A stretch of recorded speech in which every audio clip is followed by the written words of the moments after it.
Yo, what's up mga kaibigan? Nali na tayo magkwentuhan. Sa ngayon nga, ang Boston Celtics ay mukhang on the way na naman sa isang sweep tulad lamang ng ginawa nila sa Indiana Pacers upang makuha nila ang Eastern Conference Championship Trophy.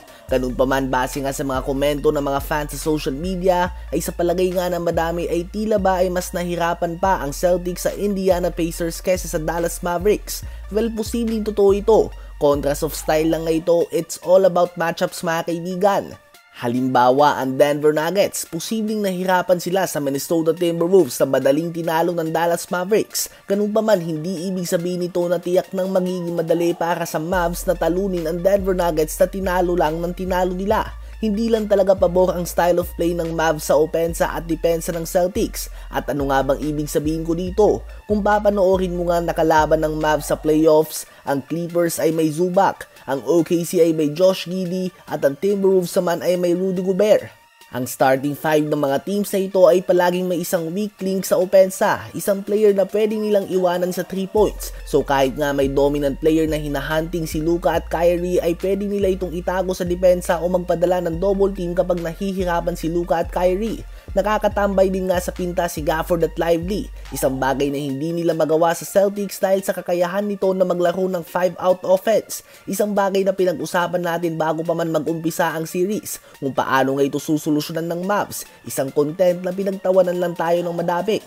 Yan nga ay sa depensa pa lamang. Sa opensa naman ay kahit nga baguhan manood ng basketball ay makikita ang pinagkaiba ng Pacers at ng Dallas Mavericks. Ang Pacers nga ay ang team na may pinakamabilis na pace sa buong NBA sa pangunguna ni Tyrese Haliburton. Sila din ang #1 offense sa buong liga. So ano nga bang resulta ng mabilis na opensa? Ang resulta nga nito ay wasak at hindi nakakapag-set ang malakas na depensa ng Celtics. Sadyang wala lang closer ang young team ng Pacers sa dulo ng mga dikit na game. Habang opensa naman ng Mavs ay slow pace to accommodate ang kalakasan ni Luka Doncic sa half-court set at IQ nito sa mga pick and roll plays at kahinaan niya sa takbuhan. Ang resulta nito ay nakakaset nga ang depensa ng Celtics na usually ay okay lang sa Mavs kontra sa ibang team dahil hahanapin lang nga nila ang weak link ng depensa o ang mismatch para kay Luka at Kyrie at mag-ISO na sila at magtatakbo ng mga pick and roll plays. Maghihintay ng double team at swing-swing na lang nga hanggang sa mahanap ang open teammate,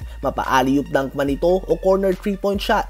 Subalit ang Celtics nga ay walang weak link sa depensa. Ang pinaka-tina-target na nga ni Luka ay si Tatum, which is a very decent defender pa din kahit papaano at matangkad at may mahabang kamay. Ang opensa nga ng Mavs ay predicated sa mga double team na matatanggap ni Luka at Kyrie, isang bagay na hindi ginagawa ng Celtics sa series na ito.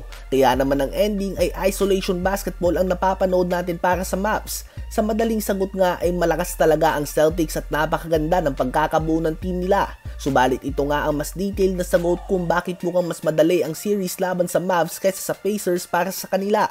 Ano ba ang masasabi niyo tungkol dito?